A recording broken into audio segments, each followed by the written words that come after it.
were they thinking?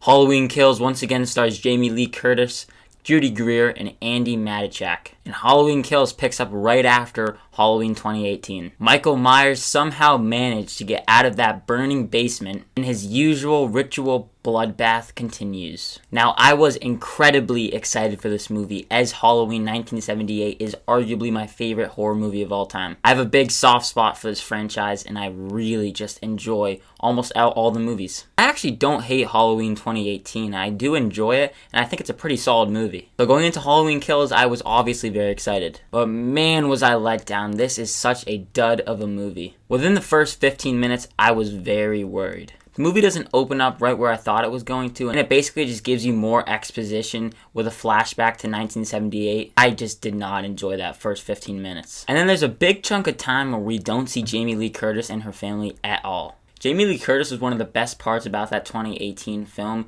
and when you don't catch up with her until 30-45 minutes into the movie, I was practically already tuning out by then. Instead of the movie following characters that we actually enjoy and want to see more of, we get introduced to new characters. I don't want to give anything away, but these new characters are somewhat familiar faces. If you are a longtime fan of the franchise, you will know who these characters are, but they just get pushed into this movie and have no real backstory whatsoever. All these new characters have some sort of attachment to Michael Myers, so that's why they were put in this movie. But none of the characters were interesting, and I was just bored every time they were on screen. And the uninteresting characters drastically hurt this film. I want to talk about the script for a second, though. Just like Halloween 2018, this movie is co-written by Danny McBride, who, if you don't know, is basically just known for his comedic work.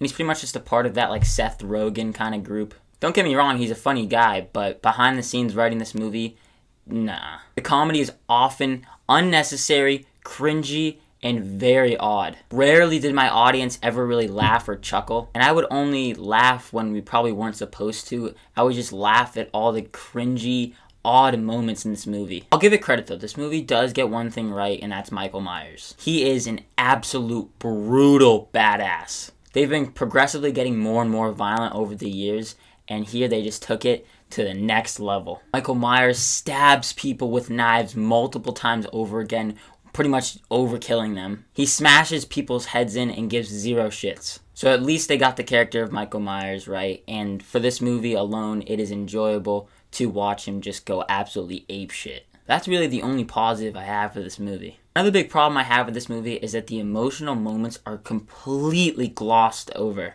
One of our main characters in the movie loses someone very close to them. And there's a scene where they are slowly breaking down and just about to cry.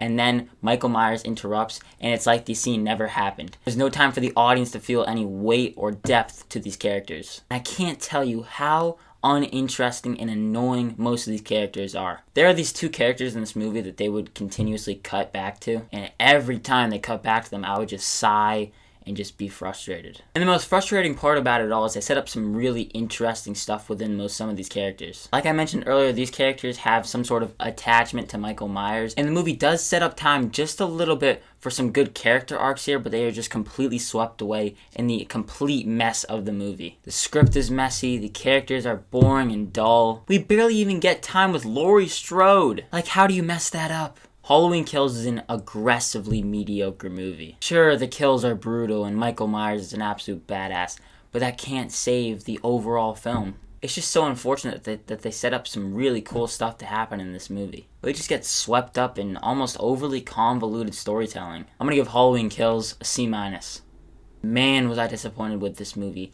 Guys, let me know what you thought of Halloween Kills down below in the comments section. I would love to hear what you thought of it. And did you actually enjoy this movie? Let me know down below. Guys, thank you again so much for watching. If you did enjoy the video, do give it a like, subscribe, and make sure to turn that notification bell on to get notified whenever new videos like this go live. Look forward to more reviews coming soon. My name is Ben, people call me Meter, and I'll see you guys in the next one.